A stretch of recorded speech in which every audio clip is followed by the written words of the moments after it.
2, 1. Welcome to Nintendo Dads episode 15. On tonight's episode, we discuss our impressions of the new 3DS. We've been playing a lot of games.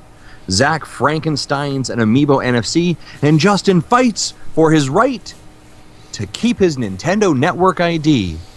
Live from Wednesday night, it's Nintendo Dads! Cue the music!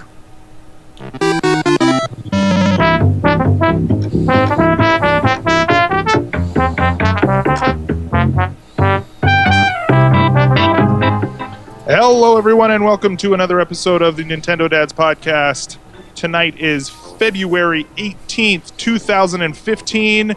My name is Zach Erickson, and joining me tonight, as is the usual, is Justin Masson. What's going on, Justin? Hi, Internet friends. Also joining us is Jesse Waldak. What's going on, Jesse? Same old. Same old. Man, such enthusiasm tonight. I always love, like, Man, Zach and I come in hot. We're like, know. what's up, guys? Jesse's like, hey, guys. Keeping it real. Hey, man, we got to Hey, keep it you guys don't have otherwise three we're gonna teenagers blast yet. No, we don't. That's a good point, sir. off. Suddenly, is that what happens? Is you just become like calloused? Calloused.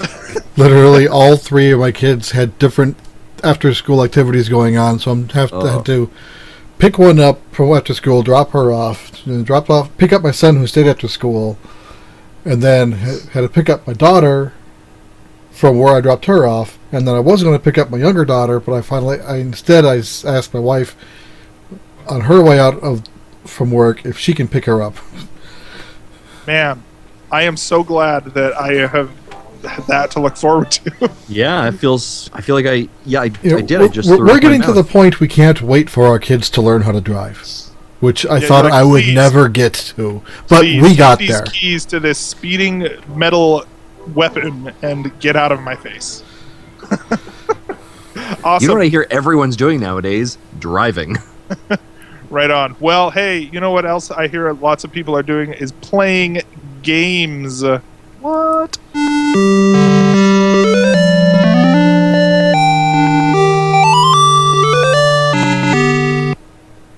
All right. Well, we are playing a ton of games this week. Obviously, last week the new Nintendo 3DS XL dropped in North America, and I guess the other 3DS as well, which we don't speak of, dropped in Europe as well.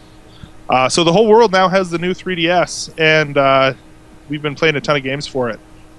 Jesse, or actually, you know what? Let's go with the bright-eyed new member of the 3DS family. Justin, what have you been playing this week? The bright-eyed, bushy-tailed, though, like, this is so fantastic. Hey guys, there's 3D and I don't even There's have to have 3D. glasses. I can't fit this in my pocket. What is going on? I'm having conversations from 4 years ago. Exactly. So I'll save a bit of a story for later that I actually didn't get an opportunity to really start playing games till Monday night. But in that time, I downloaded a couple of games to play. First one I have been playing, based on Zach's recommendation, is Codename Steam, the demo, and I am loving that. Nice. Have you played through the whole thing yet? No, I'm 4 missions in, and you always think when it's a demo, like it's going to be relatively easy because it's a demo, right? They want to kind of. I'm actually struggling at points in this game. Is that the one that is actually indoors, like with the chandelier and all that kind of stuff? The one that I'm at right now, I just got my second character, John. Okay, sure. I finished that first episode. there's like the prologue too. I forgot about that. Yeah, so it's just a really cool game. Like, So it's really well done. I think you're on the level that I couldn't pass. Oh, okay. I've got past like this, like where there's 3 of them bottlenecked me in one area, but I got past that, and now I'm kind of a little bit further ahead. It's more of an open area, but it's just such a really good game. Yeah. I know that Jesse, you weren't as keen on it. I love the art style. I love the playability, kind of just the different factors. I love the team co-op, or not team co-op, but the strategy components around it. I love the fact that you have limited moves because of Steam. Some really cool look. So this drops, I think it's on the 13th, March 13th. I'm just going to download, just put in my queue right now for the auto download to come down. It's just tremendous. So I'm playing that. Now, real quick question about that before. Now, have you been using, and maybe this gets in later to our impressions of the 3DS that we'll talk about after this, but have you been aiming with the C stick or with the stylus controls? Primarily with the C stick. Okay. Have you noticed that it's jumpy or oversensitive? I find a little bit, yeah. Like I find like I don't know whether I'm in target range or not, and I get kind of like the white square of like I identify they're in air, but I don't get the crosshairs to shoot. Yeah. So I'm not too sure if I'm just not far enough or it's just not quite where I need to be. So right. Are you recommending stylus? The stylus is a lot more precise. Okay. Where you basically will drag, in order to it uses it's basically like a virtual joystick on the touch screen, right? Yeah. And that is very similar to the sort of controls that even like Kid Icarus uses, is that sort of stylus aiming. And I find it's more precise. So I went back and tried the demo with the C stick. So nice. I don't know, that's kind of a thing. Yeah. Anyway, we'll talk about it more. I also been playing a lot with the 3D on, because obviously it's the first time I've really had an opportunity to use 3D, and it just provides a nice level of depth to that game that really makes it pop. So I've been super impressed with Codename Steam, and that was the first game I downloaded once I got the system up and running, because I knew that was such a big one that I wanted to play. Second one that I'm about 30 minutes into is A Link Between Worlds. And that's just fantastic. Again, only about 30 minutes into it, but just the colors pop so well. Even in the first scene, it was funny because he wakes up in his cabin. Spoiler alert, and I guess it's only the first minute. It's not really a spoiler. Wakes up in his house, and there's a Majora's Mask on the wall. Yeah, totally. That was such a nice homage, and especially the fact it was Majora's Mask weekend. Obviously, it wasn't planned for this weekend, but like it was just such a nice little tip of the hat. I was like, hey, look what I found, and then it posts on my Miiverse photo as well. But that was basically as well at a time when that was in there, where it was like, oh well, we don't know if we're going to release Majora's Mask, but sure did like having Ocarina of Time on the 3DS, and so having that there was very much a sort of sign to fans like, don't worry guys, it's coming. Yeah, it was a really nice kind of Easter egg. But the nice part about A Link Between Worlds is obviously it's a predecessor. No, basically a sequel to Link to the Past in some contexts. But there's a familiarity. Spiritual successor. Yeah, spiritual successor. Thank you. There's a familiarity about it, right? Like the land, where you're going, you feel very comfortable and at home with it. I think it's very interesting that actually both these games are games that are using, I wouldn't say pre-existing assets, but both Majora's Mask and A Link Between Worlds are using assets or ideas or maps or designs that were pre-existing. That the overworld's pretty similar, right? I haven't played A Link to the Past, so yeah, it's really familiar. Colors in this case, again, in the 3D just pop, visually appealing, so lovely. Very happy that I picked it up. I know that you guys have been playing more in Majora's Mask. But Link Between Worlds is just beautiful so far, so I'm happy with that. I don't remember where I saw it, but there was an image I saw. Might have been like someone with a demo unit or not a demo unit, but like a developer kit who could load up a screen and then change the camera. Because those objects are polygons. There are 3D models.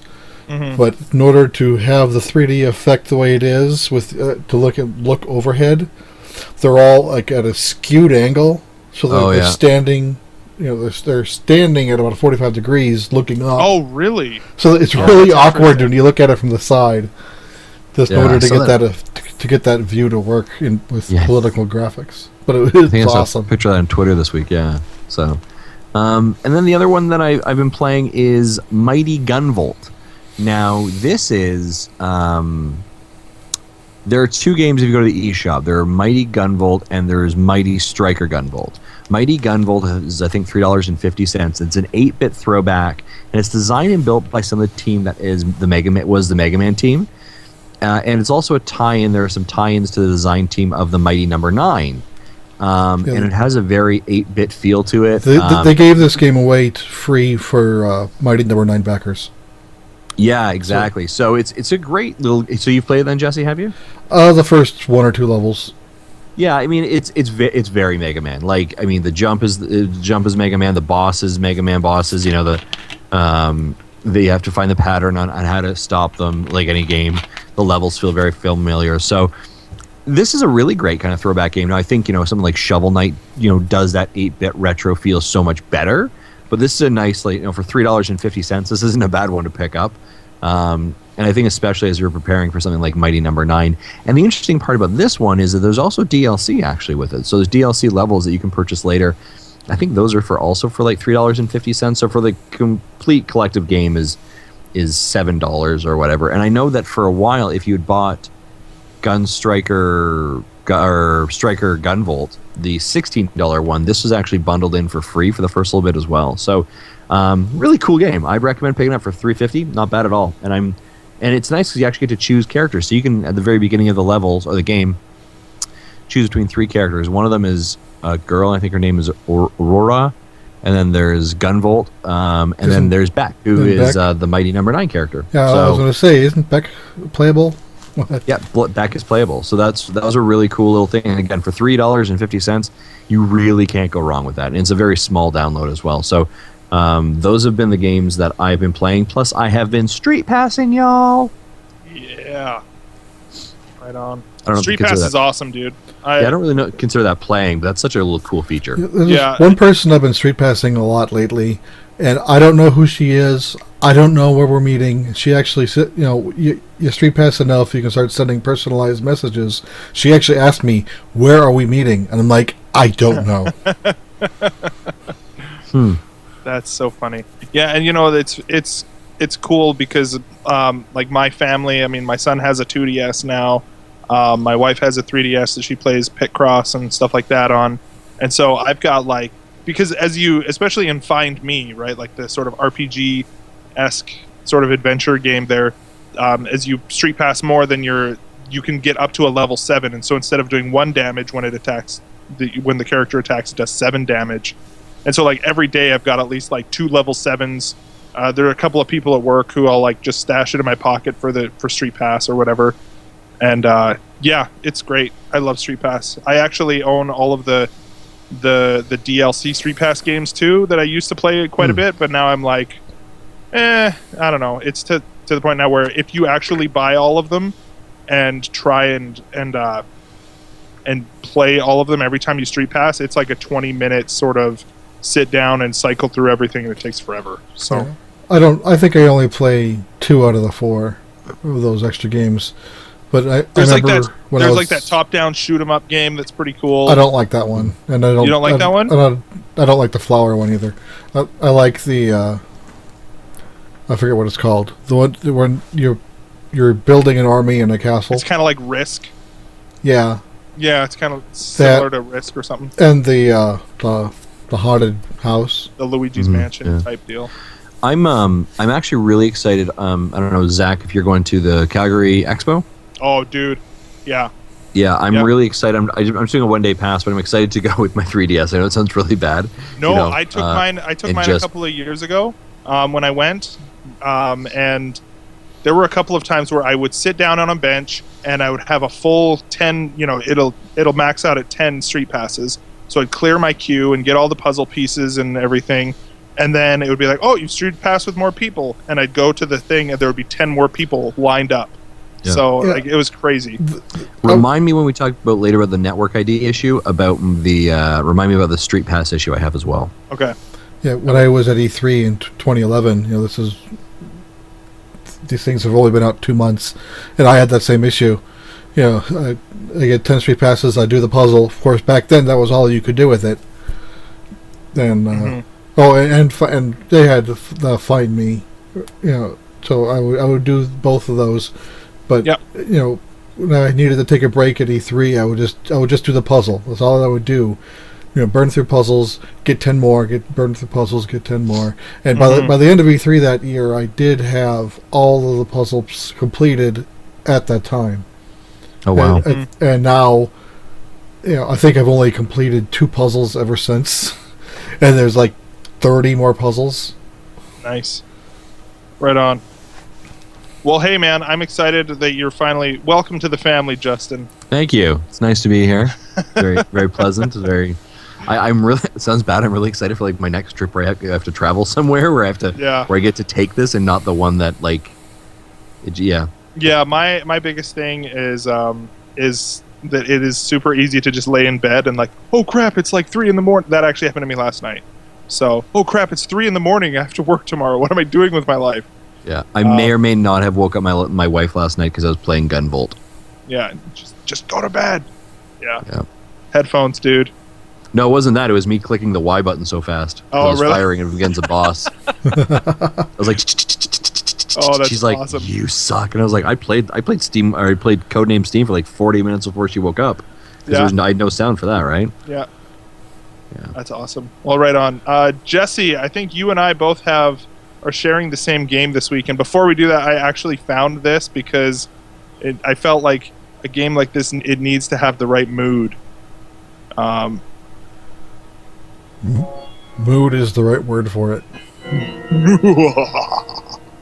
Anyways, we are talking, of course, about Majora's Mask 3D. Jesse, why don't you take the reins on this one? How are you liking it so far? I've always had issues with the game. Okay, that's kind of distracting. Sorry, I'm going to turn these off. I've tried playing it, the N64 version, 3 or 4 times. I've only ever gotten to the first dungeon once, and then once I finished it, I really kind of stopped at that point. So I was hoping that I'm getting all tangled up here. I heard that they were smoothing things out, making the quests little easier to manage, changes with some of the songs. So I'm like, okay, this might actually be able to get me going. And I've already gotten past where I've gotten past, or in the first 2 or 3 hours playing. Mm-hmm. Now I'm having a different problem. I'm getting into the problem where I have so many quests in my notebook, I don't know what I should be working on next. Right. How far into the game are you then? I've only finished 1 dungeon, but I have, so I got to, you start with the 3 container hearts, so you get 1 heart for finishing the dungeon.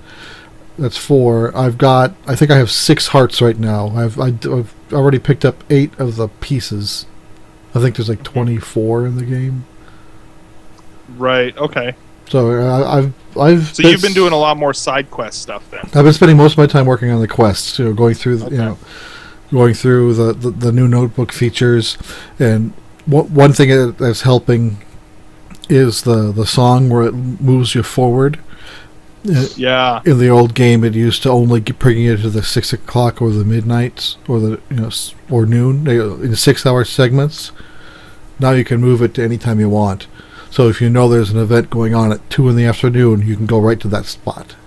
And it's within that same period, though, right? Like before, it would skip you right to the end of that period of that particular day, and now it's like, oh, you can only skip. If you want, you can skip forward 4 hours instead. Yeah, instead of just going straight to it and having to wait around. You can't jump a day. You still have you're limited you between. You have to play it more than once. Yeah. Yeah, you're limited between where you're at and 6 a.m. the next day, but in 1 hour chunks. So you can pretty much pick the exact time you want. Right.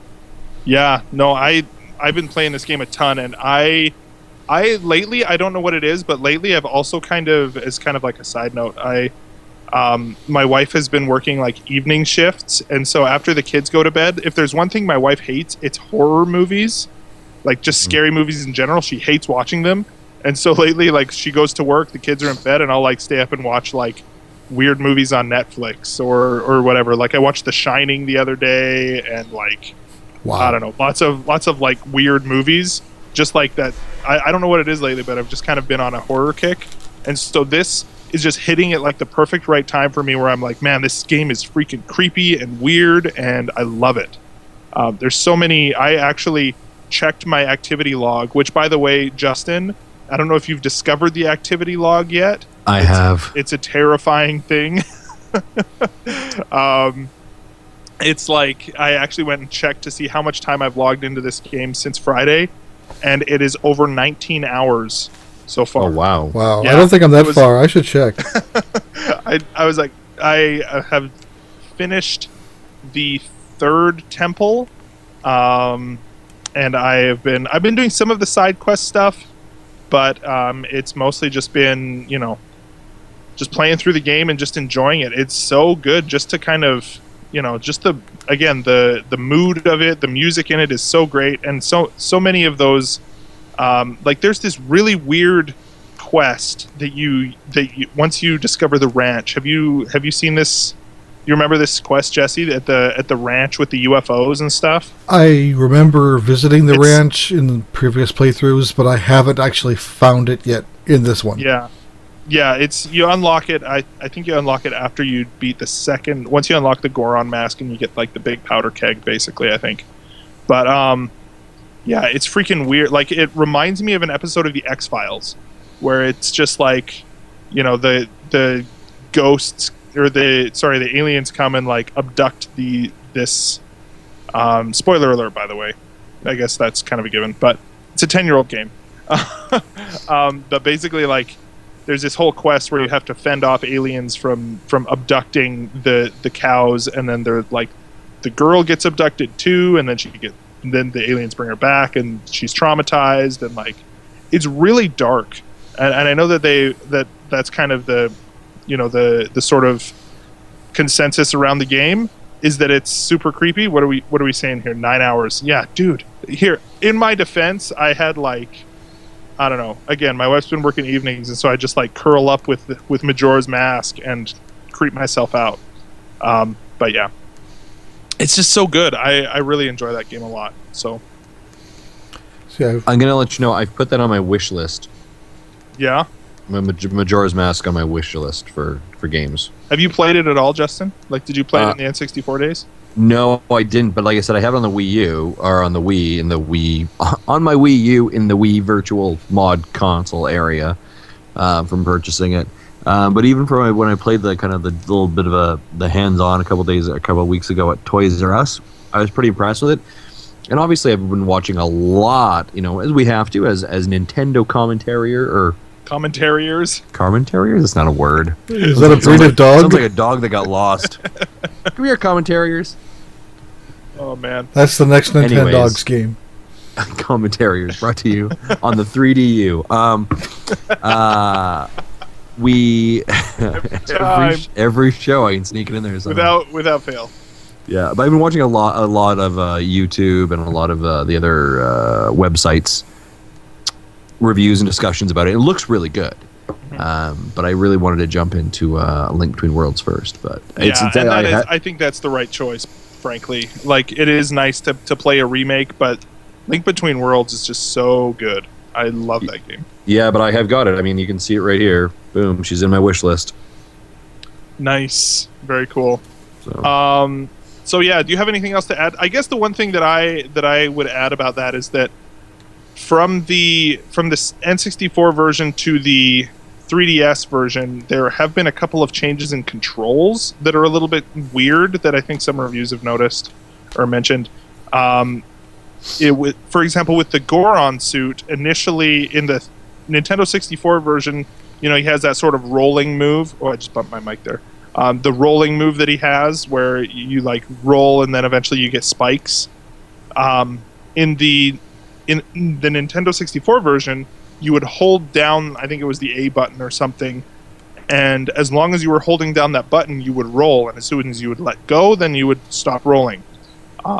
In the 3DS version, you tap the A button, and that begins the roll, and you hit the button again, and he stops rolling. So that it feels weird to do that. There's a similar sort of thing with the swimming in the with the Zora mask, where the controls are a little bit different. It changes the feel a little bit, but other than that, it's still they're still great games. It's nothing that's going to destroy your enjoyment of the game. And again, the C stick is great for the camera control. I was actually surprised at how much I've been using that. So yeah, I've been using it a bit too. I've normally still use the L button to center the camera behind me as habit, just because every game does that. But when I really need to fine tune, I'll hit that C stick, and it works pretty good. Except every once in a while when it doesn't work at all, like you're in an area where the perspective is forced at a specific angle, and then it's like, well, what's going on here? Oh wait, I just can't do it right now. So, and that actually happens even more in the other game that I wanted to talk about, which I picked up. I have these weird moments where I'll just like get on the eShop and like just kind of wander around and like I'm like window shopping or whatever, and then suddenly I will have this urge like, oh man, that game looks good. I remember reading reviews of this game, and suddenly before I know it, it's downloading, and that's exactly what happened last night with Monster Hunter 4. I was like, oh, suddenly this game is downloading onto my 3DS. But no, I bought that game. I played it a little bit last night. I'll probably talk about it more next week once I get a little bit more time into it. I've had a couple hours, but I think initial impressions are that this game is it's absolutely a gorgeous game. Like from a technological standpoint, this is probably the best game I've seen on the 3DS. As far as purely graphical, from a graphical aspect. I know that on the new 3DS specifically, they actually have upgraded textures versus if you play it on the regular 3DS. They're higher resolution textures, so it's a beautiful game, first of all. And I actually feel like there is a strong comparison to be made. I have played World of Warcraft in the past, Diablo, and that sort of gear hunting, sort of just playing and fighting and collecting things and going and doing quests and all that kind of stuff. The single player aspect of it so far feels like that. It definitely, and that's something that I haven't really seen or had that sort of experience on a handheld, and B, on any sort of a Nintendo console really that I can think of. I haven't played any of the other Monster Hunter games, and so I'm assuming that's just kind of the niche that these games fill.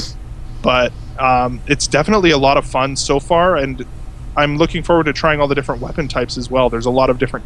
It basically boils down to different classes that you would have in like in an MMO or something like that. So it's been really fun, and I'm looking forward to playing more of that. If any listeners actually are Monster Hunter gurus, definitely hit me up on Twitter and let me know that you're willing to take me under your wing as a new player. It's definitely the kind of game that it seems like the most fun is to be had if playing online with other people. So I'll definitely be looking for that as I kind of get my feet wet more with that. So yeah, I'll probably be talking more about that one next week though. So right on. Anything else that we want to add before we move on, guys? Okay, awesome. Heading on to the news.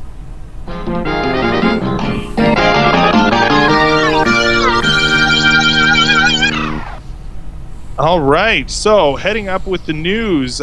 First of all, we want to talk about our general impressions of the 3DS. And Justin, you teased it earlier. You have a little bit of a story for us for the. You had a little bit of the transfer, and we'll talk a little bit about the transfer process in general. But you, in particular, had quite a little bit of a adventure. Debacle? Yeah. A debacle? Sure. A conundrum, a quarry, a challenge, if you would. So, back in September, for those of you who might have recalled, I had a friend, his name was Russell, who lent me his 3DS because I really wanted to play the Smash demo. So he had lent me his 3DS, and I decided, so here was my logic. I thought, okay, I'm going to sign into Russell's 3DS with my Nintendo Network ID and download the game. No. Yeah, first and foremost, worst idea ever. But my assumption was pure because I thought, well, if I download it, it'll be tied to my network ID. And then what'll happen is that once I'm done and I give the system back to Russell, he'll, go to the settings, backspace out my name, put in his name, and he's tied up, right? So, because really what I want to make sure is that Russell had the ability to download the game on his own account ID, because you only have a certain amount of plays on a demo, right? So I didn't want to take up all those plays. So what I didn't realize at the time was when I did that, I associated my Nintendo Network ID with Russell's 3DS. Because So he had I'm- not registered an ID to his 3DS. Correct, yet. because he had not registered an ID to his 3DS. So Friday, when I get my device, I'm happy. We're excited. We've got we've gone through the whole purchasing it, and we've got the new 32 gig chip in it. Right, we've taken off the back of it. We've gone through the whole rigmarole, and I'm like, oh well, I got to start downloading games. Right, it's gonna be a wicked weekend. We got a long weekend. I've got some time. I can play some games. And when I went to register it, it said, no, your current ID is registered somewhere else. And so it struck me, oh, right, okay, it's registered with Russell. So I contact Russ, and I said, hey, Russ, if you could just go in there, sir, and just, backspace me out of there and put your name in and register me, we'll all be good. Well, that's not how the Nintendo Network ID works. Nope. Once you have registered it to a device, it is not as easy as backspace, cancel, delete, and Yeah, put this is somebody not else's name. this is not an iPhone where you simply sign out and sign into a new one. Yeah, and I think, it's funny, Zach, you and I had a conversation offline about this, but that's really almost the approach that I took to it, is I'm used to an environment where your ID can be moved based on the device that you're at. So I didn't think that this would be the hugest, biggest idea or challenge that it was. So after spending time with Nintendo's customer support, not being able to get through to them, originally due to the high call volumes, which is completely expected, I submitted a ticket to be answered. Did a lot of research on Google of like, oh, how do I just delete it and how do I release my network ID? And a lot of it was you can't. You have to do system transfer. So Monday morning, I actually got on the horn with Nintendo customer service, called them, talked to them, and they said to me straight out, no, sir, we can't release any of the IDs from the device. The only way you can do is system transfer. Or the other option is, sir, you delete your ID. You delete your ID from the device, but you cannot have that ID tied to any other devices. Which is also tied to your Wii U, right? Correct. Also tied to my Wii U. So I use all that there. Or option number 3 was I would have to have a completely separate ID for my Nintendo 3DS. Which you then, like we had discussed before, then you would not have a shared eShop balance between the two devices. Right. So, and I think, I know Russell, he doesn't use his 3DS that much, so I knew he wouldn't be purchasing a lot of games. So I wasn't really concerned about that component of it. But what really more struck me as concerning is that more the future of what Nintendo may be doing. Mm-hmm. And this idea of tying your potential network IDs with what you have purchased. And I think, I've listened to a lot of podcasts over the last week and leading up to the 3DS, even holding the 3DS in my hands and the configuration that there's, these new buttons they've added is getting closer and closer to a Wii tablet or a Wii second tablet. I would not be surprised, we've talked about this before, that in E3 they mentioned that they have tied the network IDs together where if I purchase something on the Wii U that is able to be played on the 3DS, that it's accessible. Mm-hmm. And I think those are all going to be tied to whatever your Nintendo Network ID centralized point is. So for me, if I felt like I was going to create a secondary account, I wouldn't have access to those things to go across the board. Yeah. So I ultimately ended up calling up my friend Russ, and I said to him, here, sir, we have a couple solutions, and obviously this is my problem, not yours, and it's your device, your property, so I'm going to give you a couple choices. And the choice I said to him is either A, I can give you back your device, and I set my own new network ID on my 3DS, and that's just the way it is, and we live happily ever after. Or I do a system transfer, your 3DS becomes completely wiped, and I give you a gift card for the games that you are going to lose.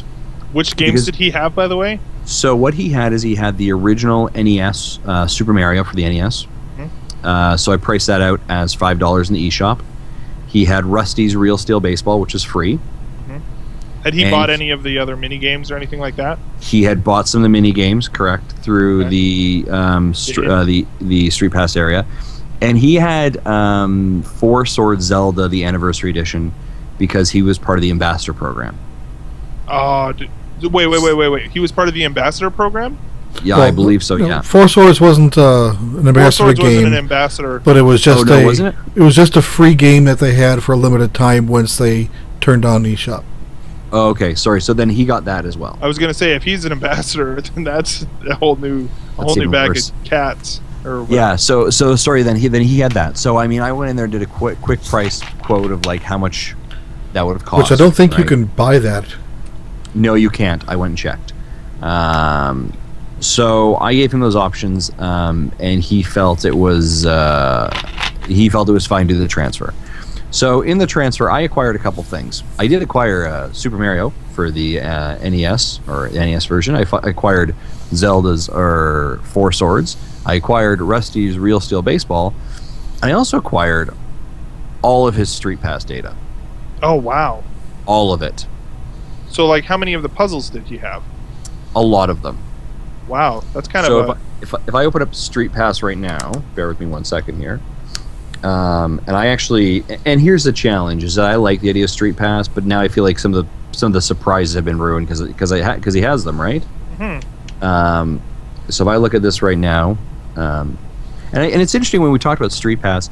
This was a thing that Russell, out of everything that he was losing, this was the thing he was the most disappointed to lose. Yeah, totally, dude. So he has 987 Street Pass tags, and a population of 600 people in his plaza. Holy cow! Yeah, no, that'd be a huge bummer to lose all that. Yeah, so he lost a lot of that, which is the worst, right? Like out of everything, that's the thing that I kind of felt the worst for. I know that sounds like very odd, but it was something that he had taken a lot of time, and that was the thing that he kind of felt the absolute worst for losing. Mm-hmm. So so here's my challenge: is I like the idea of Street Pass. I think it's really cool, but I want to do it from fresh, right? Like I want to do it like I have no one in my plaza. But the agreement that I've kind of created with Russell is I want to try and give him some of the stuff that he's given me. Mm-hmm. So he works the same office as I do, so he's bringing his DS to work every single day, and every single day I'm going to bring mine. And so you're going to slowly Street Pass all those puzzle pieces back? As much as I can for the next, 4 months. Or 2 months, man. And then right before the Calgary Expo, I'm going to wipe my Street Passes completely clean. Nice. And then I'm going to hit the Calgary Expo. I have a couple other conferences that I'm going to that would definitely acquire those things back, or at least acquire some of it, because I think it's such a cool feature. That's awesome. So yeah, for me, that's been my challenge on how we got here.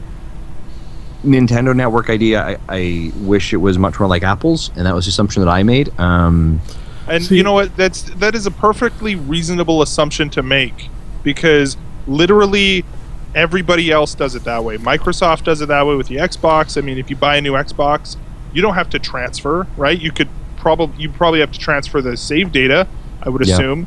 But I think even now you're looking at even like cloud saves on the PlayStation, right? Yeah. And there's a lot of catching up that Nintendo has to do on that aspect. So I would think that Nintendo would have been able to disassociate your ID with his unit so you can log into it, because I've heard of them do that in the case of lost and stolen units. Yeah, I talked right, to but the I rep. think in that case, what still would have happened though was basically they're doing the system transfer on their end instead of on the consumer end. And I mean, the whole reason that they would do it on their end is because you're going to transfer all of your licenses. But all of the licenses, because the games on yours, you were saying that the games he had bought games, and then you essentially claimed them when you logged into the 3DS, right? So yeah, that's and that was really the objective. I'd said to the lady on the phone, I said, like, listen, he purchased this with his own money. He's done all these things on his own. I don't want any of that. I just want my ID. Like, I just want the name Masson23 off of his system so he can have all the stuff back. And like, it's the weirdest thing because all it really is just a tag. That's all I want. Mm-hmm. Is my tag back. So it was a very arduous process. And in the end, like, I'm happy you're able to do it and this, but like I'm still not getting quite the new 3DS user experience because some things aren't new. Right, like my activity log shows that I have been playing Street Pass since 2012. Yeah. Right, that's my number one activity. Well, it's definitely not my number one activity. Yeah. Right, so a lot of the data is not pure data; it's a little bit corrupted in those kind of ways. So, it's a hard knock life, I guess. But yeah, I mean, first world problems, but still problems nonetheless. I kind of have a similar but different problem with my daughter's 3DS. Yeah, when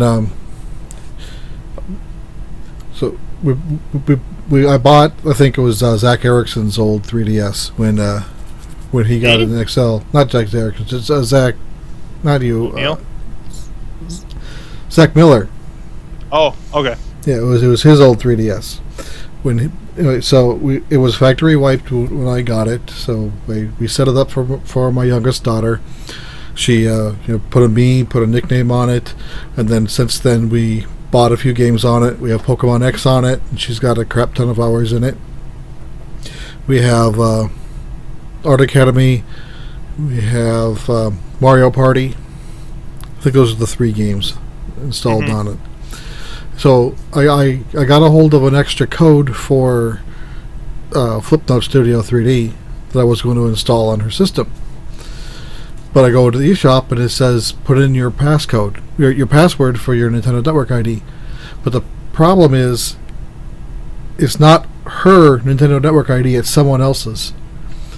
She never logged into the Nintendo Network ID on that unit because we bought all these games before it was a thing for 3DS. So what I think, and I even verified that with Nintendo when I talked to them, is her Nintendo Network ID is blah. Do you see it attached to a 3DS? And she said no. So what I think happened is last October we shipped it to Nintendo to get repaired, and they might have done a system swap.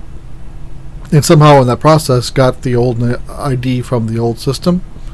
Even though it still has her name and me on it, it's got someone else's Nintendo Network ID, so we can't log into eShop. So I asked them, how can we fix this without blowing up the data? Because you can't back up, you can't back up save states like you can on the Wii. So we don't want to lose the gameplay data. And so far, the only solution they've come up with is you got to format the system. Oh, that's garbage, dude. Like, it's such a I don't know. They need to fix this, and I know that they've been saying that they're going to work on it. My guess is that we will see the full implementation of their, the fully realized. I think we're going to start seeing hints of it at E3, and then going. But I think it probably won't be fully realized until the 3DS successor is out. Frankly. So I think it's probably built into the infrastructure of the 3DS, and so until into the hardware. So that would be my guess, but it's actually interesting when you kind of on that. I was listening to a couple of the other podcasts that actually made the argument that they believe that the processor and the content that the new 3DS is holding and the specs is actually what will allow them to push towards this unification. Is because it's closer to the Wii U specs, which gets things closer. So, it might be a half measure at first, at least, and probably not fully what we want, but I think it'll be at least getting somewhere closer. Because this was a little bit crazy. Yeah, for sure. Yeah, so I kicked it back to Nintendo, opening another ticket, referencing the original ticket, saying there's got to be a way to do this without blowing up my stuff. And you know what? At some point, it's just like, sorry, we don't have any tools for that. I don't know. So it's kind of worst case scenario. We're going to leave that system alone so she doesn't lose her data, and I'm going to let her use my old XL, which is currently formatted, waiting for a new user, and we'll put Flipnote on that for her. Right on. But because she has a Nintendo Network ID, from the Wii U. Yeah, totally. Moving on as well. I think I want to just talking about the 3DS, the new 3DS in general.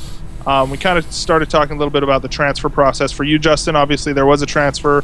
Once you actually did the transfer process, I know for me as well, I was surprised at how long it took. Even though I basically only transferred the basics, it still took. How long did yours take, Jesse? Mine took about an hour and a half.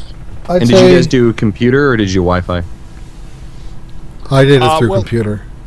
I did the I don't remember why I did it this way, but I ended up doing the minimal Wi-Fi transfer, where it just transfers the licenses, which I think is pretty similar to what the PC transfer was.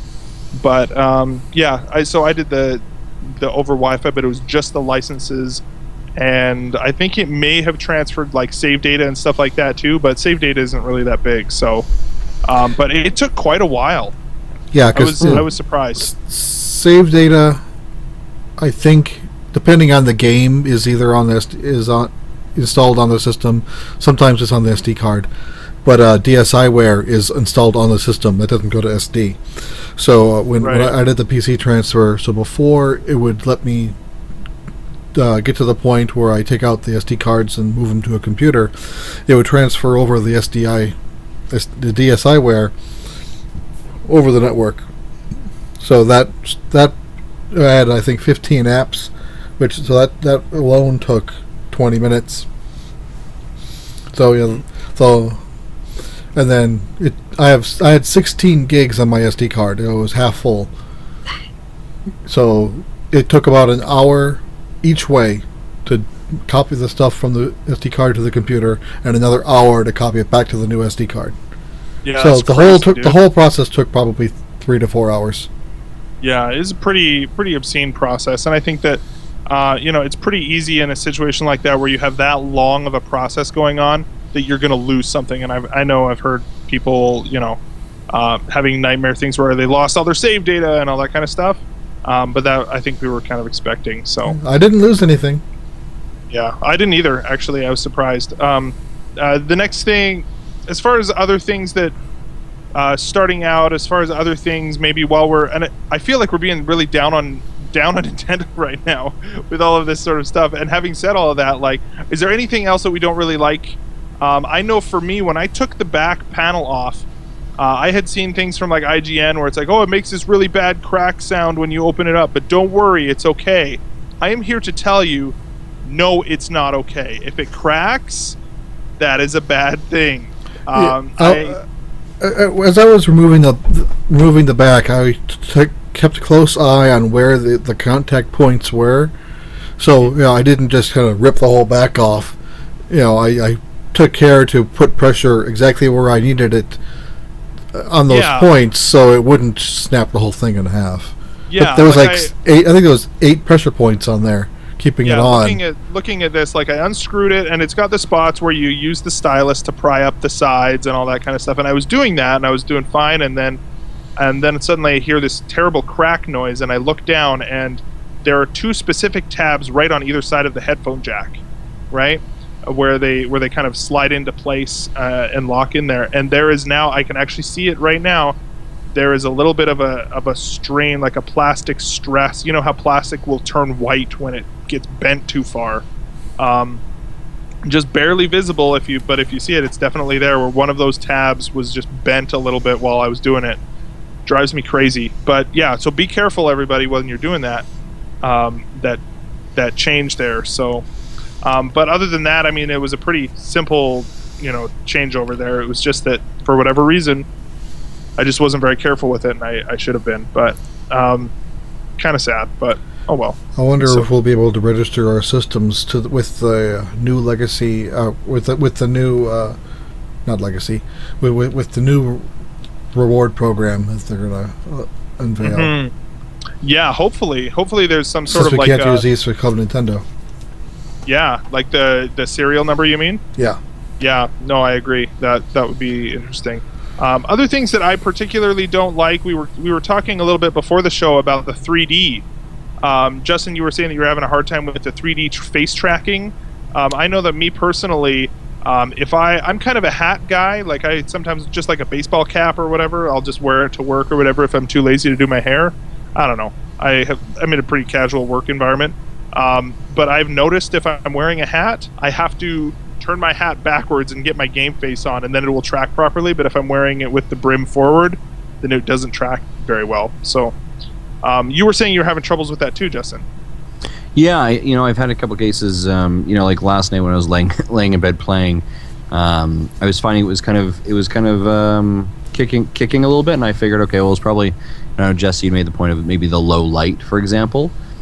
And of course it was midnight and I had the lights off, so yeah, I can imagine that's probably low light. But even like today I was at the office and was using it. It feels like you find like that sweet spot, and it even shows you like on the when you're prepping your 3D, it's gonna be like 14 inches away from your face and a certain angle, and when I'm in that sweet spot it's great, but every once in a while you kind of just move it or you bring your head back and forth, It does It take kind of flickers there. yeah, for a it minute. flickers and jars and has to find you, and so that's one thing that I'm kind of a little bit not in love with. I actually wish that they would that I don't, and maybe it's buried in a setting somewhere, but actually have the face tracking turned off and just leave it the way that the 3DS XL was. You know, just like, is there an option that I can go in there and say, just leave it facing forward? I don't need you to track my face. I think that's a super stabilizer feature in there. I think that is a feature you can turn off. Okay. I know it's listed as one of the system options. I just haven't Okay. gone into it to see what you can do. Yeah, with I it. should look into that, because I mean, it doesn't bother me, and I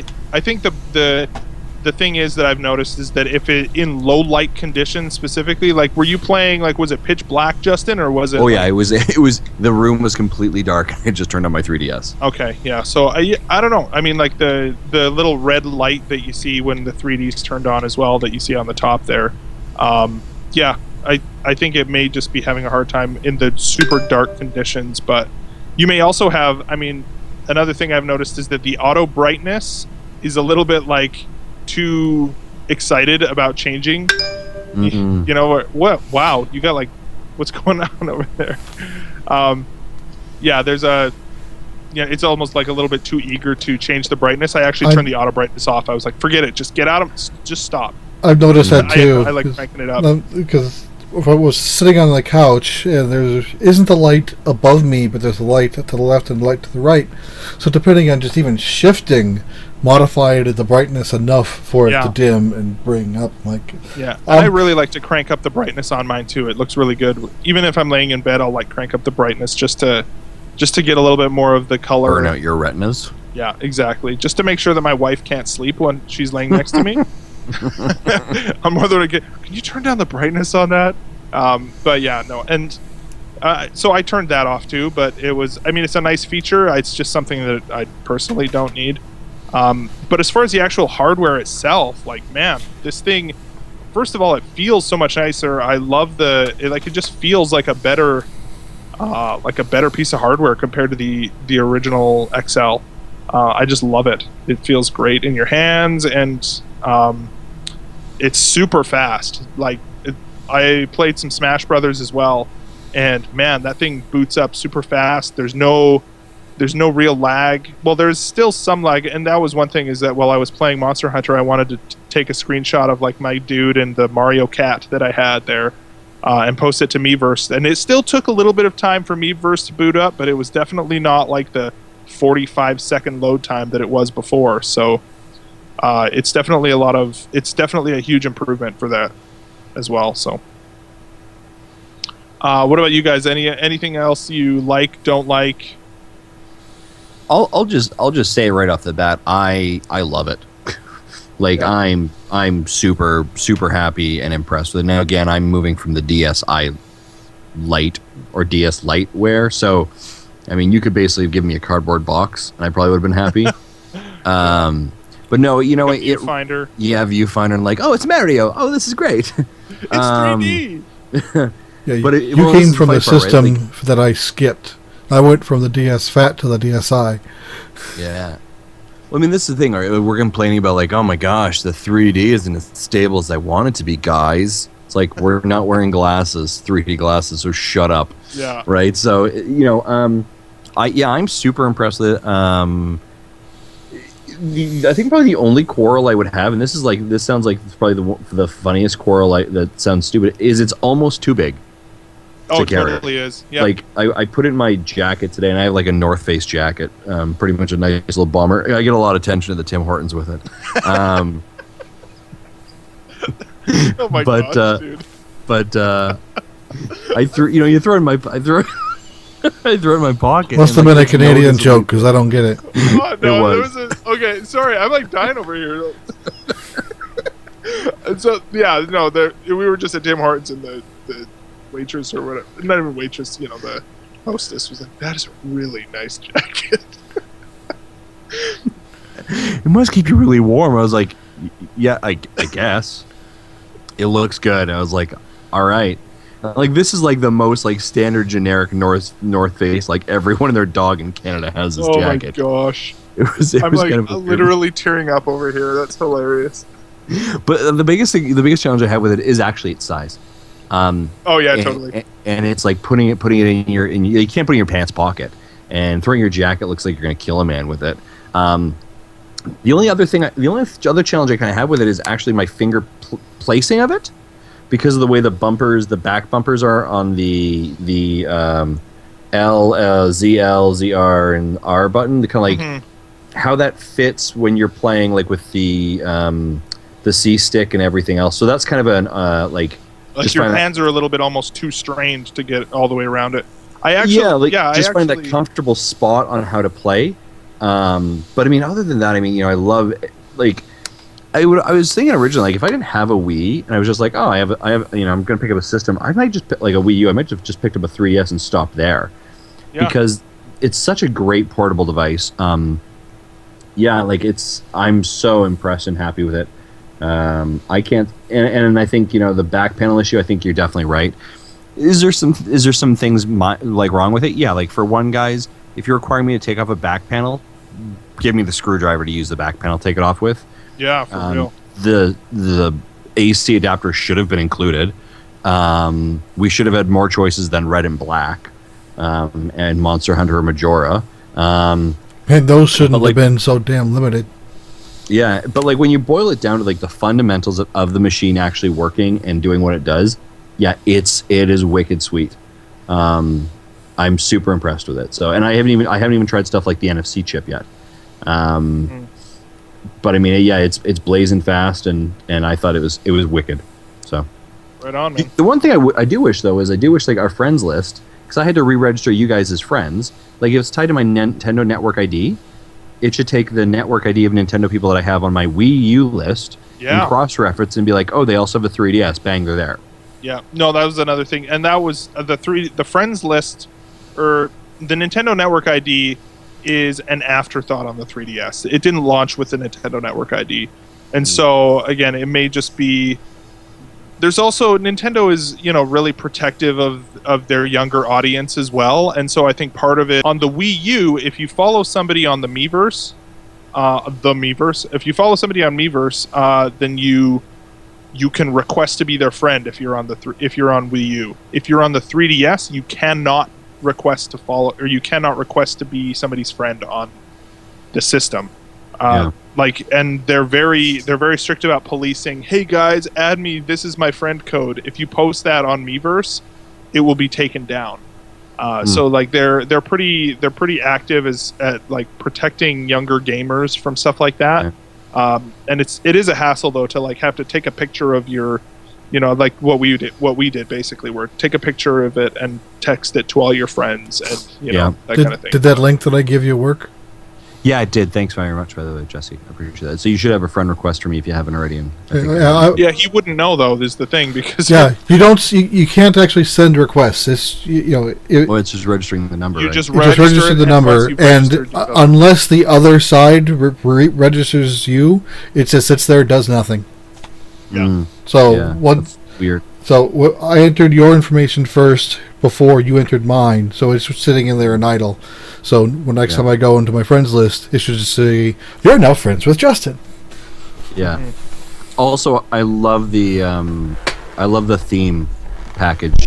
Like, oh, did you get that one? You got the links. I got the Link Between Worlds 3 package. Like, I love the fact that you can change your themes ever. Like, I mean, it sounds like such a trivial thing, but that's a nice way to keep it refreshed. I know that we don't get the external faceplates, but that's kind of a fun little feature. Yeah, I have quite a few. When I bought Ultimate NES Remix, it came with the Famicom theme. By the way, if you ever buy a game on the eShop and it comes with a theme, it is the most awkward, weird way that they do it. So they actually put the code in the digital receipt that is in the eShop. And really?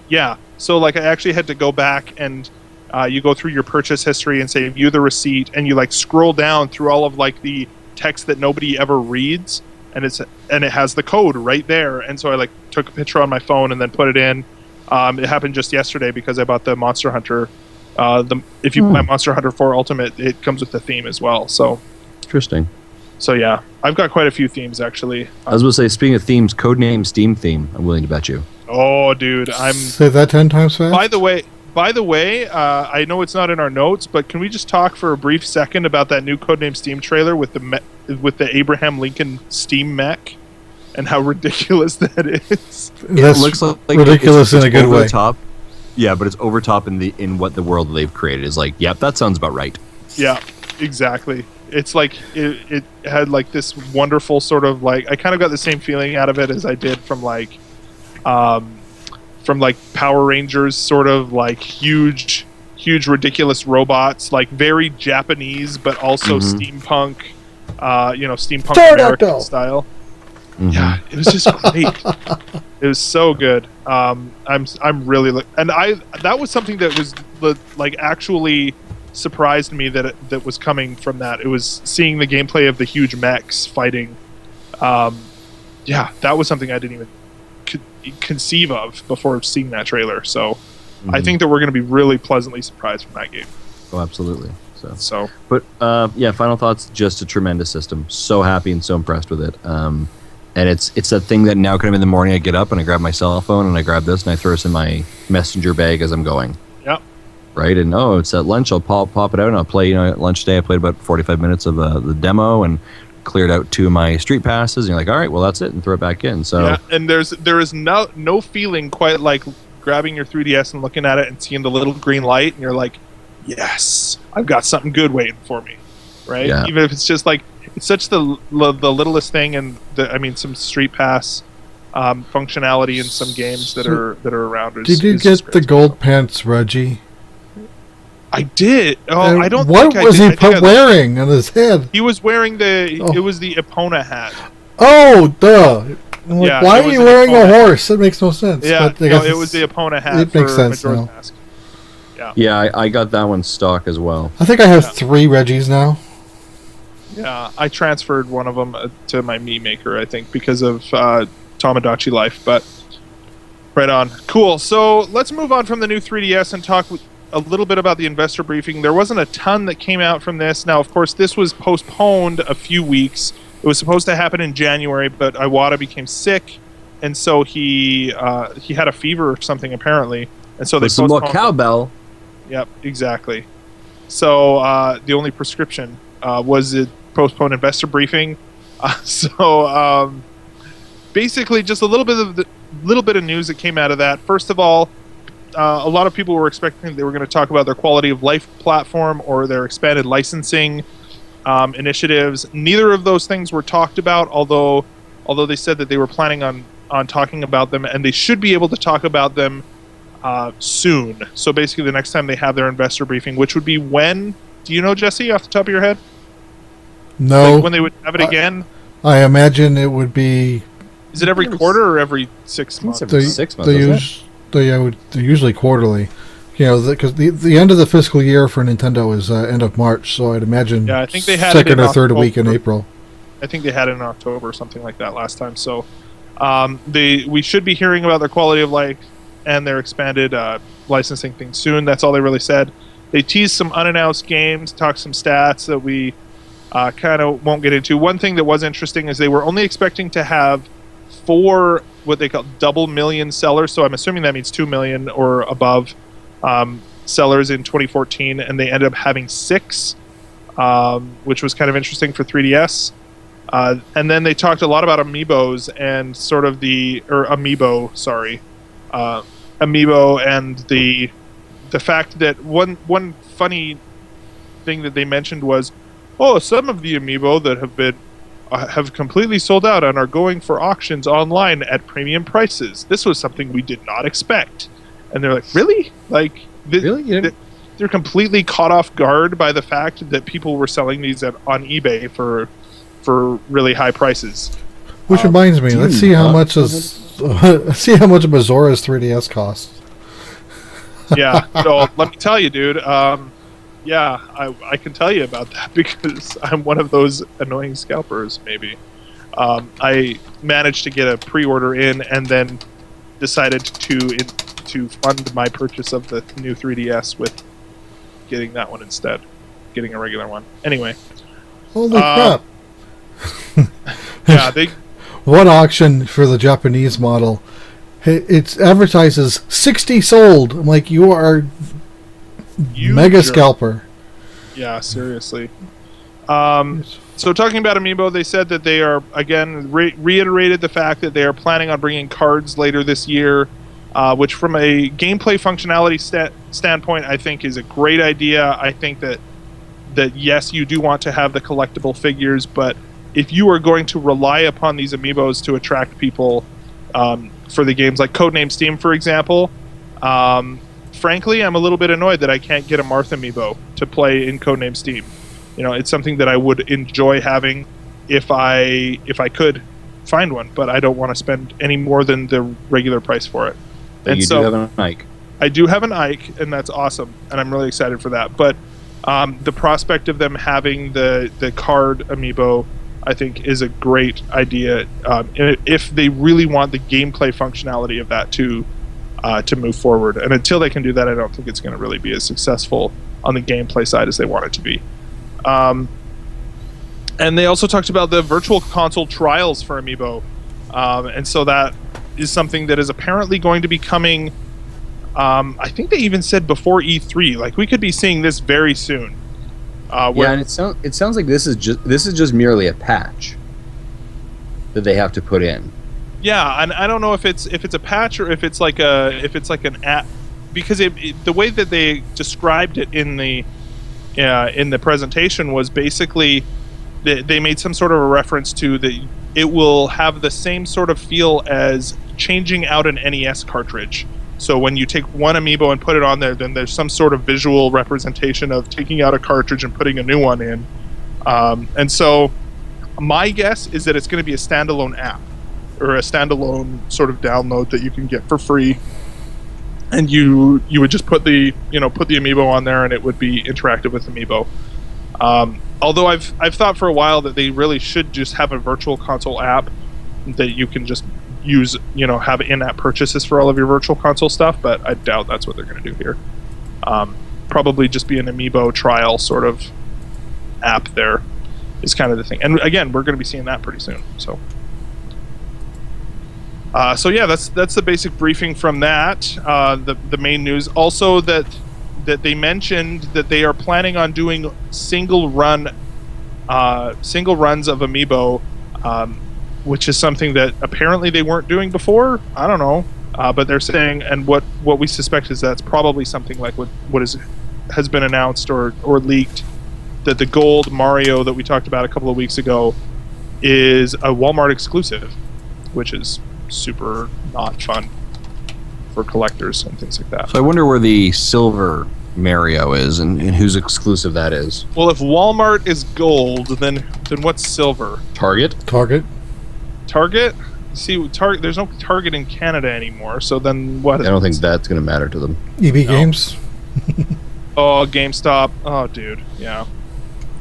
Yeah, I don't know. Anyways, finally, I guess we could talk a little bit about the fact that, talking about the cards, I put up a video on our YouTube channel because, like we had talked about before, the idea that it's great to have a 3DS or Amiibo for your Wii U, but to have an Amiibo for your 3DS, you don't want to haul those cards around, or you don't want to haul these figures around with you all the time. And so what I did was, after we recorded last week, or just as we were recording, basically I was like, man, you know what? I'm going to just try something. So I went to the store and bought an Amiibo. It was another Samus. They had a bunch of Samuses at Toys R Us, and so I bought a Samus Amiibo, and I brought it home and cracked that thing open and took the NFC chip out of the bottom of the base and basically first of all, I put it on the Samus AR card that comes with the 3DS,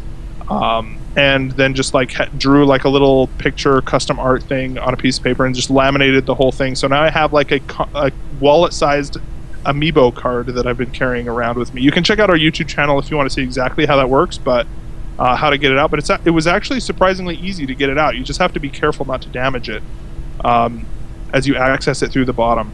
But basically, you just pop the bottom out of that thing, and if you just want to display it afterwards, it's totally fine. So, anyway, I thought it was pretty cool. Did you guys see the card? Like, is that something? What are your thoughts in general about like the card amiibo versus like figurines and all that kind of stuff? Yeah, I think So I love Zach. You and I both are very open about our amiibo addiction and their figurines. So I think the figurines are great. I do think when you talk about the portability, however, with a 3DS. I think that's really where you have to look for something that is much more portable, than pulling around these 4 or 5 figures that you may carry with you, depending on the games you have. And I think you do need that card. And I actually think, when I unbundled the 3DS I received on Friday, those AR cards that were in there, I think it's a great example of how you could have like one side being an AR card and the back side being like the amiibo image or whatever it is. I think the card idea is smart. I think from a production standpoint, it's smart. Logistically, from a travel perspective, or moving around, I think it's an easy, smart idea as well. So, I think it's a great idea. I'm going to be interested to see what that first round looks like. Like, are we talking cards like like hockey card size? Are we talking I'm curious like what those would look like. Yeah. And are they just simply a picture of like Mario, right? And then are there different series? Like, I think there's a Are they randomized? Are they? Yeah. Do I go down to like the 7-Eleven here and pay $4 for a pack of like random Nintendo cards? We've kind of had this discussion before. Yeah, like I'm curious like what that actually looks like. Yeah, totally.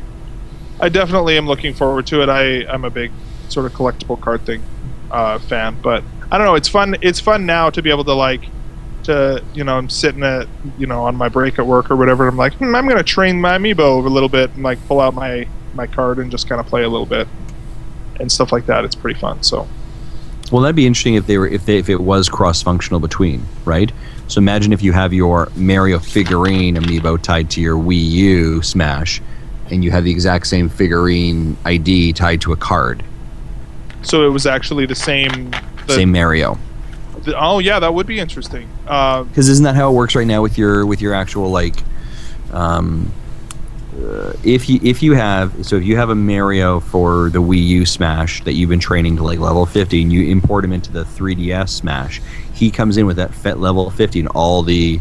Yep, and he's got access. Actually, it was interesting because with the Samus, like I initially registered it on my Wii U, and it went to go and customize the moveset, right?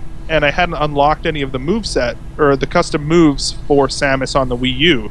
So I scanned it into the 3DS version, and I've played that one much more than I have the Wii U version. And so I was like, oh, I've actually got several of these customizable, and so I actually was able to customize the moves and then put it back on there, and it was totally fine.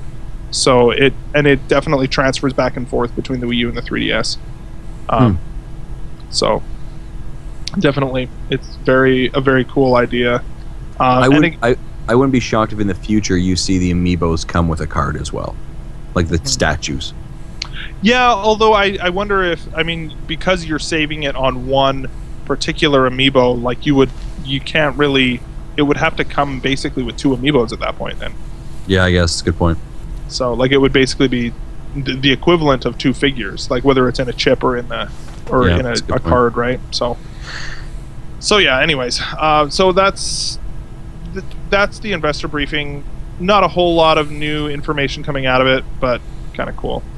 Final bit of news is that Kirby and the Rainbow Curse is coming out, tomorrow?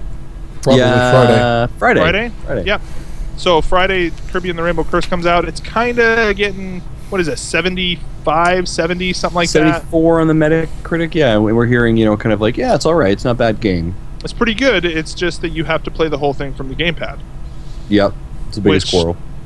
Man, with a game that beautiful, and I want to watch it on the TV, And I think this kind of gets back to what we were talking about last week, talking about the, even the transition that the 3DS kind of went from the DS to the 3DS, where a lot of the gameplay, you want it to be, when you're doing those touch-based games, and you really want to focus on the touch interface, both on the 3DS and on the Wii U, it's really difficult to do that because you've got either the beautiful 3D screen right above the touchscreen, or you've got the actual huge TV, that you want to be watching everything on in HD, and yet you're using stylus controls to and staring at this low resolution gamepad screen that isn't that impressive of a screen. So too bad. I am still interested in it, and it's nice that it's a $40 price point, or $45 in Canada.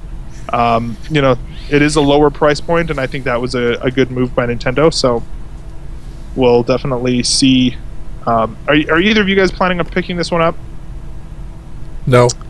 No, this one, the unfortunate part with this one, and I think this may be the challenge, is this game may get caught in the fair weather of all the other great games that are out at this point.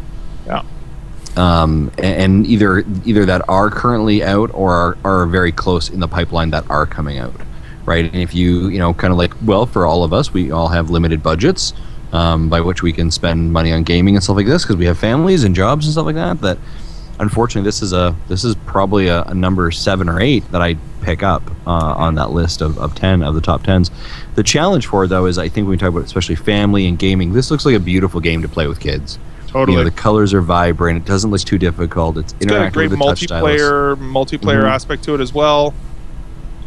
Yeah, for sure. Yeah, there's a lot of positive things for sure for this one. So, yeah, I don't know. At this point, I'm not going to be able to.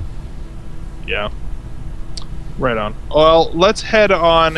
Finally, wrapping up the show with a little bit of our listener mail.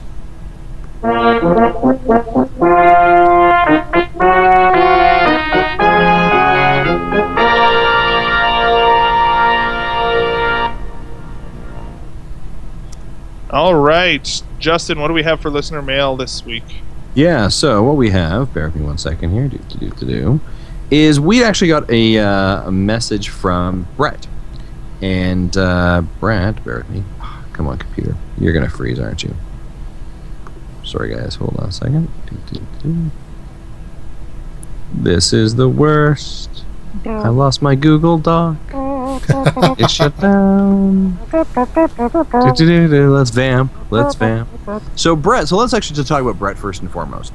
So Brett is actually going to reach out to us on Twitter, and you can follow us on Twitter at Nintendo Dads.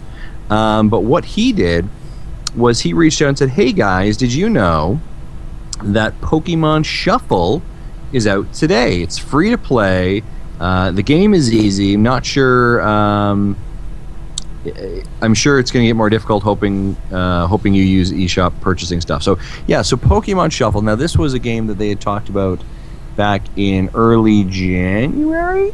It was in the Nintendo Direct. Yeah. Nintendo Direct. They talked about Pokemon Shuffle. For those of you that recall, this is essentially Candy Crush for the Nintendo. I picked it up. Zach, you said you picked it up. Yeah, I played through the first. It's got the sort of the Candy Crush sort of resource thing. You get 5 hearts initially, or 5 hertz, as Iwata was saying. Mm-hmm. So I played through the first 5 levels of that, and it's using, I think, the same assets as I think it was called Battle Troze, Pokemon Battle Troze, except it's got all of the new Pokemon from Pokemon X and Y. And the nice difference that I've seen so far is that in Pokemon Battle Troze, it was a paid game, which, so this one's free, obviously. But this one is nice because it's not timed. It's based on the number of turns that you take, and you have to beat it within a certain number of turns. Whereas in this particular one, the other one, it was time-based. And so if you didn't beat it with a certain time, then you would start taking damage, and then eventually you would lose. And so I definitely, very early impressions here, but I kind of like that better than the alternative of the timed sort of stressful environment there. I like the little bit more relaxed feel that this one has. So yeah, I played it for a little bit. I'm not a huge Candy Crush fan at all. Like I don't really get the game. But I thought that the one thing I would say that the game does is it's a very great tutorial on how to play the game. And I thought that it was really compelling for that. I found the challenges that I had was when you were going up against an enemy, it would say like, here's Charizard, and the thing you should, the best thing to to fight him with is like the water Pokemon thing, and I'm like, I don't know which one the water Pokemon thing is. And they give you like a hint, like a name of it. I'm like, I still don't know which one that is because it all looks like freaking Greek. So you're to just me. like, whatever, just hit the optimize. Actually, that's another thing. You hit the optimize button and it just does it all for you. Yeah, so that's what I did instead. And I was like, okay, well, this makes a lot more sense. But I mean, I think it's an interesting experiment that Nintendo has doing this kind of like, it's not the first time they've done a free to play, but this is a free to play on a, well, I shouldn't say freemium, right? Because they're going to microtransaction you in a market that is, like we know the market's there for Candy Crush and all that kind of stuff. So I think it's an interesting approach to taking this, but yeah, for free, it's not bad. And, I definitely at no point felt like I had to actually purchase anything. I'll tell you that right now. Yeah. Because when I ran out of my 5 hearts, it's like, well, you get a heart back in 30 minutes. I was like, okay, well, see you in 30 minutes. See you in 30 minutes, right? Like at no point did I feel like, oh no. And you earn coins that can buy hearts for lives, like. So I don't know. And maybe to Brett's point, like further along, it becomes more of a necessity to make an actual transaction. But I'm not seeing that value at this point at all. But that's just me. And I'll be interested as well to know, like, you start with 5 hearts, but does this continue giving you a new heart every half hour? Like, does it cap you at 5 again, and then you have to buy more if you buy more than you have more than 5? I don't know. But yeah, that's a good point. But yeah, well, thanks, Brett, for that email though. Jesse, did you try it out yet? Are you going to try it out? I didn't even know it launched until you guys told me during the pre-show. It launched on a freaking Wednesday too. That was the weird thing, right? Yeah, I saw that it released in Europe on Wednesday, and I thought, oh, well, we'll get it tomorrow. Yeah.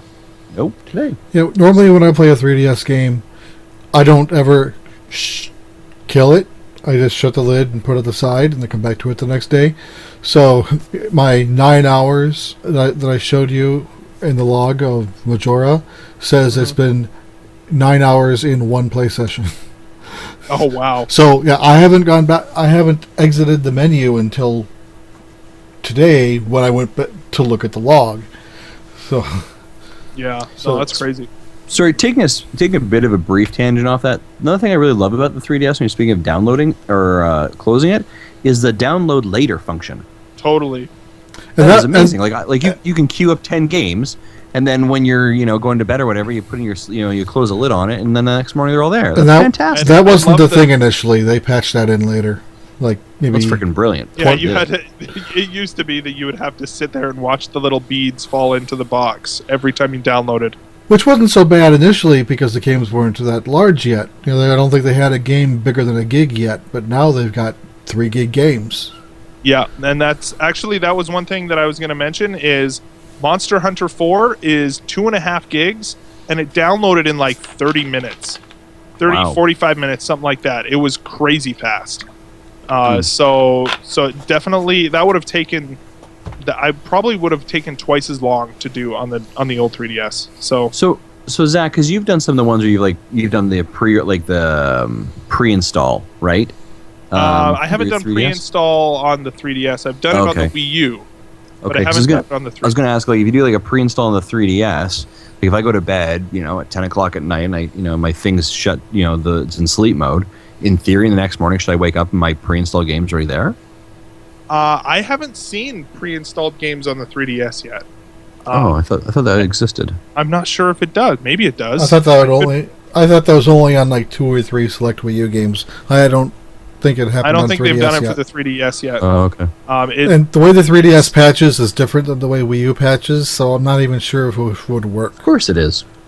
Yeah, you actually have to go. It's like, there's an assist or there's an update for the for Monster Hunter. Like I downloaded Monster Hunter and then it was like, there's a patch 1.1. So launch the eShop, go to Monster Hunter, and it's like right there saying, here's patch 1.1, and you have to download it like it's a brand new app. I was listening to Nintendo World Report's podcast. They were talking about Moon Chronicles, and he said, "Oh man, that purchase! It took like 20 minutes to do it because you had to launch the game. Oh, you have to download the patch.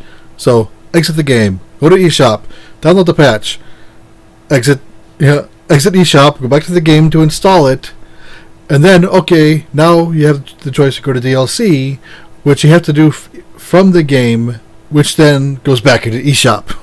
You can't just buy it from eShop while you're there. Yeah, it's crazy. So, I don't know. Nintendo's learning, and I mean, they're at least that we have all of these things now, and you know, they're learning. I'm willing to be patient with them, I guess. But yeah. Yeah, earlier when you said that we were kind of talking negative on Nintendo, and you know, a lot of people think that I'm a fanboy. I'm like, I don't consider myself a fanboy of Nintendo at all. I find myself one of the most highly critical of them. Yeah, me too.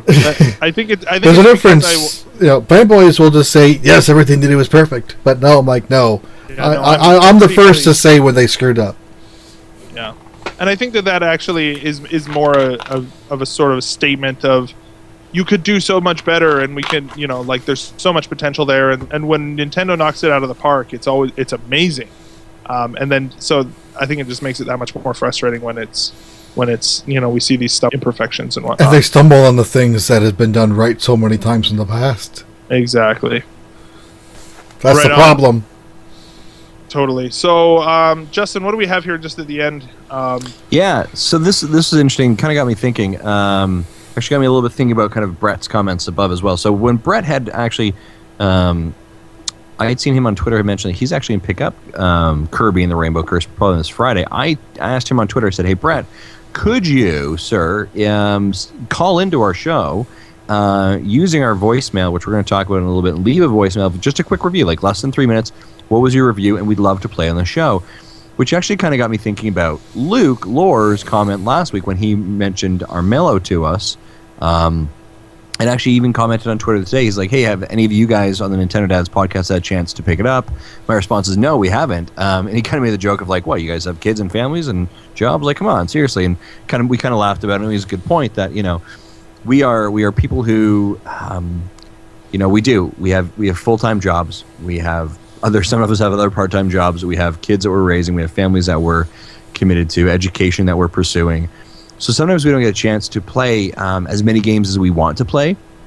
And there's so many great games that are out there. So very often you'll hear us talk about games that we have obviously recently played. But we, over the last several weeks, several months, have just been building such a fantastic community here with the Nintendo Dads who are just so supportive of the work that we do. We see it on Facebook. We see it on Twitter.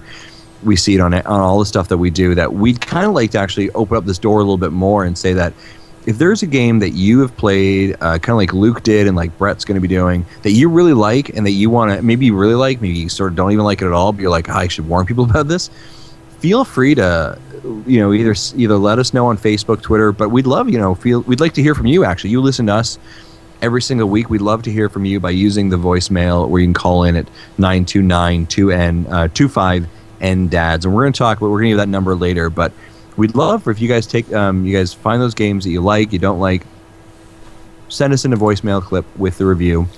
Actually, you can even just, if you have a phone, you can even just create like an audio file and email us at Gmail account, and we will play on the show. We'd love to hear from you guys, your feedback of games, so that we can share those games and those reviews right from you guys, right from people who are playing them, to the vast Nintendo Dads community, and build more camaraderie and communication around those games as well. So that's kind of our challenge, the Nintendo Dads challenge to you, the listener, to do that. We'd love to hear from you and participate as well.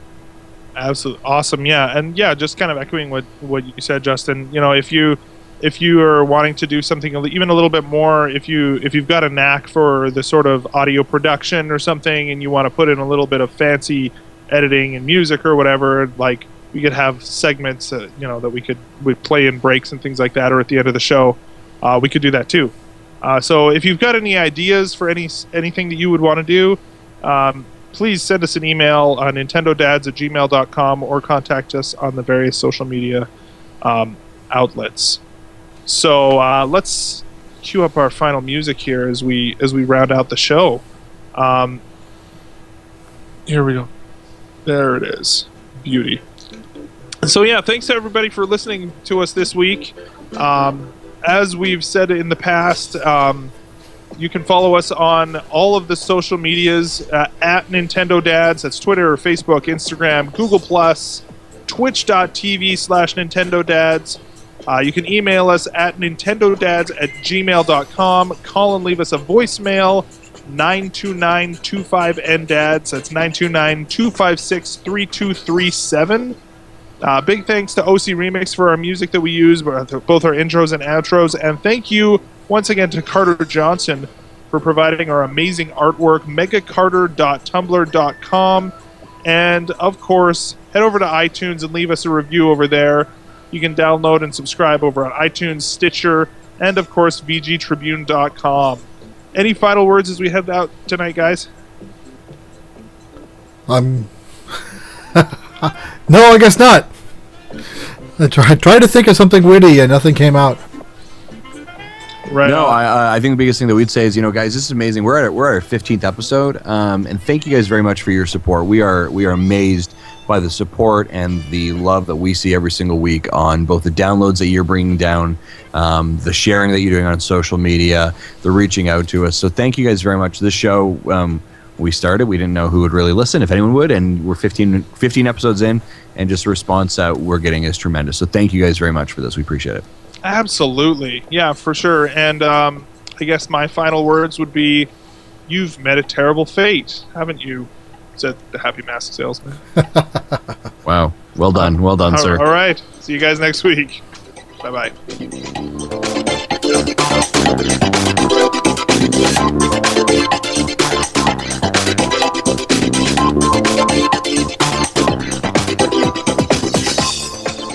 I feel like there's always one person that tunes into Twitch just to watch you dance at the very end there, Zach. I wouldn't blame